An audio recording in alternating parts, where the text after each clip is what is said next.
Le 17 mai 2020, c'est la date choisie par le chef de l'État Patrice Talon pour la tenue des élections communales et municipales au Bénin. Et déjà dans les états-majors des partis politiques, les choses ont commencé à bouger. L'enjeu de cette élection est crucial puisqu'elle constitue un test pour certains partis politiques après les élections législatives d'avril 2019. Par ailleurs, 2021 n'est plus loin avec la présidentielle. Et pour mieux comprendre les défis de ce rendez-vous électoral, j'ai sur ce plateau un homme qui s'y connaît. Monsieur Clotaire Olide, bonjour. Bonjour, monsieur Boukari. Vous êtes le conseiller technique à la communication du ministre de la Communication et de la Poste. Merci d'avoir accepté notre invitation. Alors, première élection communale, municipale et locale après la mise en œuvre de la réforme du système partisan avec le nouveau code électoral. D'abord, qu'est-ce qui va changer dans le jeu politique? Merci beaucoup, monsieur Boukari. Effectivement, depuis les réformes politiques que nous connaissons tous, qui ont été impulsées par le président Patrice Talon, ce sera la première fois que nous aurons des élections communales et municipales.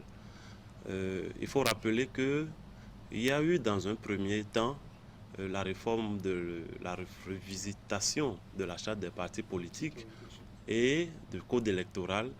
Et par la suite, nous sommes allés aux élections législatives avec tous les remous que cela a suscité. Et suite à ces élections législatives et après le dialogue politique des 10 au 12 octobre 2019, il a été question donc de retoucher un peu à ces deux lois-là, c'est-à-dire la charte des partis politiques et le code électoral, pour tenir compte des difficultés qu'ont eu certains partis politiques à s'adapter aux nouvelles exigences des lois électorales. Et d'autres lois également ont été par la suite votées, la loi portant statut de l'opposition, la loi portant financement des partis politiques et surtout la loi portant révision de la Constitution du Bénin. Donc avec le vote de cet ensemble de lois, le Bénin a mis en place les dernières, l'arsenal juridique entier qui doit encadrer la réforme du système partisan. Donc c'est l'ensemble de cette réforme qui va être appliquée pour une première fois avec les élections communales locales. L'enjeu est donc de taille et très tôt, le gouvernement a déjà convoqué le corps électoral pour le 17 mai et a pris un certain nombre de mesures pour faciliter la participation des uns et des autres. Alors, les innovations au niveau de la charte et du code électoral, puisque ce sont essentiellement ces deux textes qui vont régir les communales, c'est que déjà les partis politiques qui ont rempli toutes les conditions prévues par la charte des partis politiques sont en mesure d'obtenir facilement leur récépissé. La question du certificat de conformité est désormais du passé, puisque tous les délais concernant cette question sont déjà évacués. Donc aujourd'hui, n'importe quel parti qui a satisfait aux conditions de la charte des partis politiques peut obtenir son récépissé et participer aux élections s'il mobilise le nombre de candidats ainsi que les pièces prévues pour aller aux élections communales. Donc ça, c'est déjà une bonne avancée. Deuxièmement, et au niveau toujours de la participation aux élections communales, il y a un document qui a fait également un peu polémique, c'est le quitus fiscal. Alors, il y a également des mesures qui ont été prises pour faciliter l'acquisition du quitus fiscal aux candidats qui le réclament. Il s'agit de quoi? Désormais, lorsque vous êtes candidat, vous demandez votre quitus fiscal, eh bien l'administration fiscale est instruite pour vous délivrer le quitus immédiatement, même si vous avez par ailleurs des dettes vis-à-vis de l'État. Seulement que dès lors qu'on vous a délivré le quitus, eh bien on prend date et langue avec vous pour que vous puissiez rembourser ce que vous devez à l'État si éventuellement vous êtes dans cette situation-là.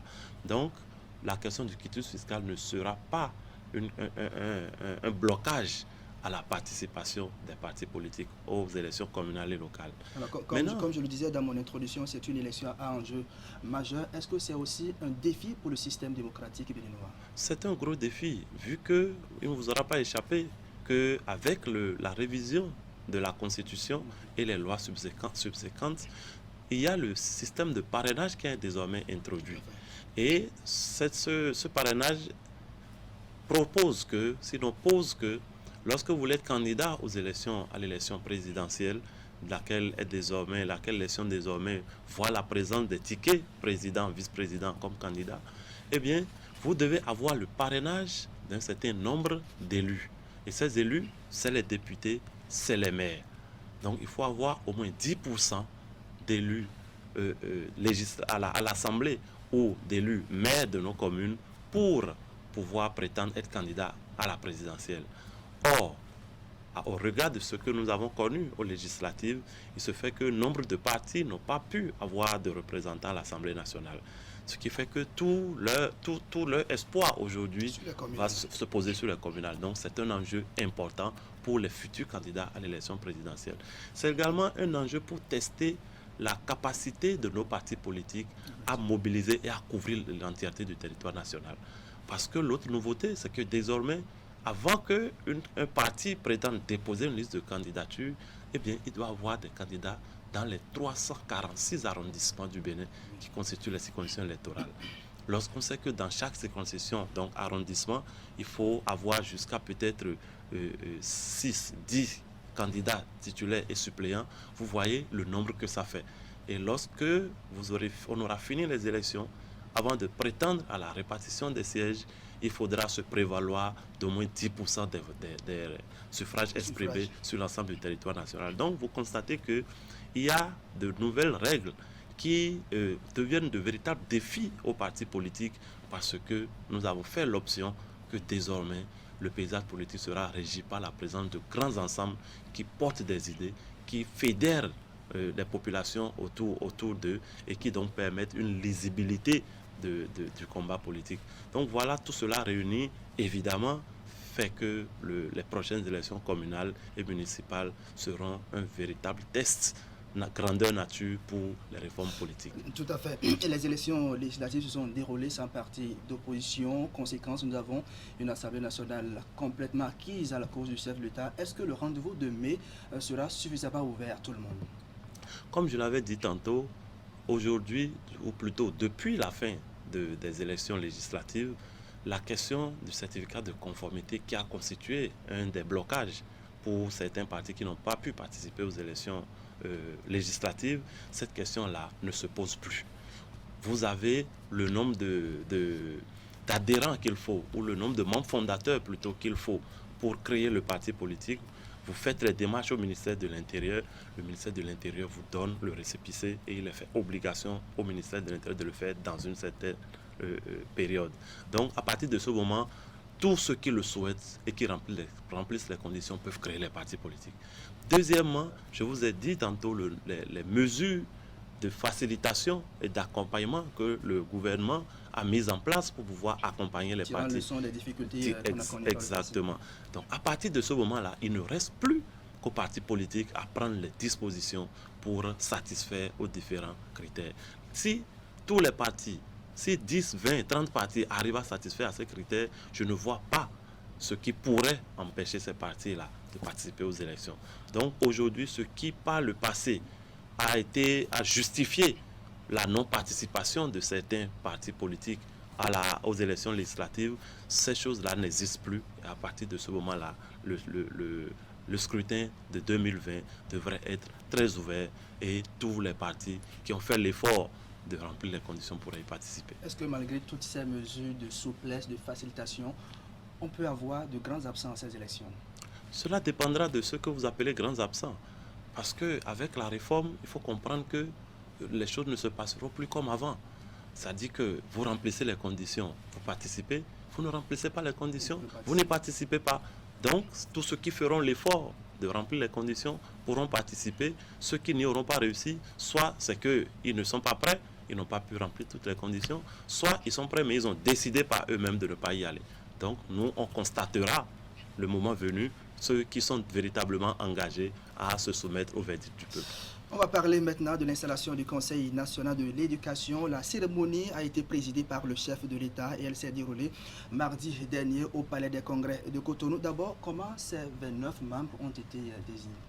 Merci bien. Effectivement, le Conseil national de l'éducation, c'est 29 membres. Et ces 29 membres ont été sélectionnés au bout d'un long processus. Un long processus qui a démarré, disons, déjà même en mai 2016, quelques semaines seulement après l'avènement du président Talon, qui a mis la question de l'éducation comme un pilier essentiel du développement du Bénin. Et donc, depuis lors, un comité technique avait été mis en place pour étudier la question de la dynamisation du CNE, puisque le CNE en réalité existait depuis 2003 avec la loi sur l'orientation de l'éducation nationale. Donc, il était question de dynamiser ce CNE et ce comité a travaillé jusqu'en 2017 où il a été mis en place cette fois-ci le comité d'installation du CNE, lequel comité d'installation a réfléchi à la relecture des tests, à un certain nombre de questions qui ont abouti au processus de sélection cette fois-ci des membres du CNE. Donc vous voyez tout ce processus-là pour aboutir à quoi? À la désignation d'un certain nombre de personnes par le président de la République et les ministres sectoriels, enseignement primaire, enseignement secondaire, enseignement supérieur, une partie qui a été élue par les responsables des organisations syndicales des enseignants, les responsables des corporations des enseignants, ainsi de suite, et la troisième partie de membres qui a été désignée par appel à candidature. C'est-à-dire que des dossiers ont été déposés régulièrement, étudiés, les tests ont été faits, on a fait des enquêtes de moralité, et donc c'est cet ensemble de personnes qui ont été désignées en raison de leur profil technique, en raison de ce qu'ils savent et ce qu'ils connaissent sur la question de l'éducation qui forme aujourd'hui le Conseil national de l'éducation. C'est donc un organe technique de très haut niveau qui a été sélectionné avec beaucoup de sérieux et avec tout le temps qu'il faut pour être sûr de la qualité de ceux qui ont été choisis, qui va désormais servir comme une instance suprême en matière d'éducation, en matière d'enseignement au Bénin. Alors, sur la base de quel diagnostic ce conseil a été créé? Oui, comme je l'ai dit tantôt, et je sais que tous les Béninois l'ont constaté, eh bien, l'école béninoise, depuis plusieurs années déjà, donne des signes de faiblesse et d'essoufflement. L'école, nous ne l'avons pas véritablement pensé dans le sens de son accompagnement au développement tel que nous l'avons conçu. Donc, il est question que les choses soient revues pour que l'école aujourd'hui soit en phase avec les objectifs du développement que le pays s'est donné. Parce que si vous n'avez pas des ressources humaines de qualité, si vous n'avez pas les compétences dont vous avez besoin, vous aurez beau proclamer le développement, vous n'y arriverez jamais.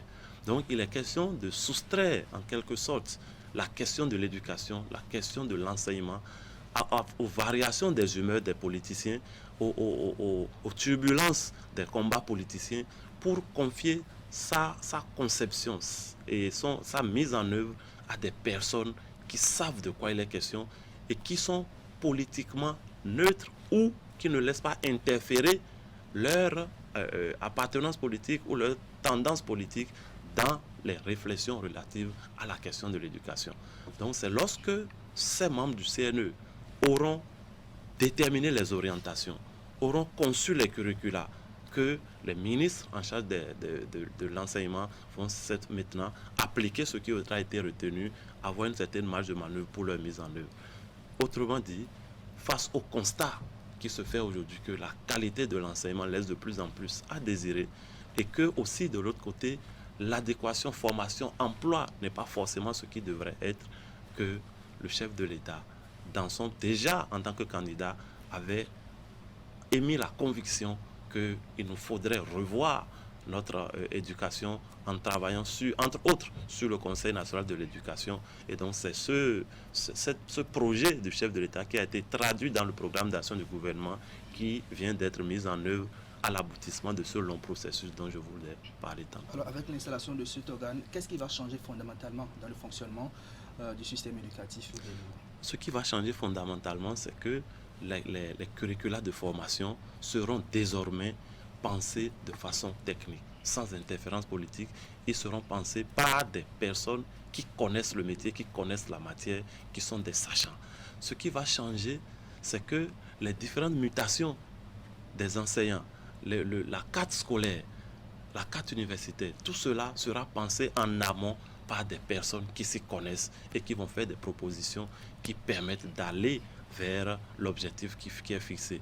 Donc, on ne réfléchira plus désormais école au pifomètre ou en faisant des colmatages à gauche et à droite, mais il sera mis en place un ensemble cohérent qui sera coordonné par le Conseil national de l'éducation, qui va subir un suivi-évaluation et des décisions les plus idoines seront prises pour que enfin le Bénin puisse, sur la base des compétences de ses propres fils, amorcer ou construire le développement dont nous demandons. Alors, on va dire qu'avec le CNE fini les problèmes, les maux qui minent l'école béninoise. C'est essentiellement l'objectif de la mise en place du CNE, c'est pour que nous cessions de tâtonner, que nous cessions de remettre régulièrement en cause les choix qui sont faits par rapport à l'école, que ces choix soient faits désormais de façon objective par des personnes qui s'y connaissent et que cela dure dans le temps.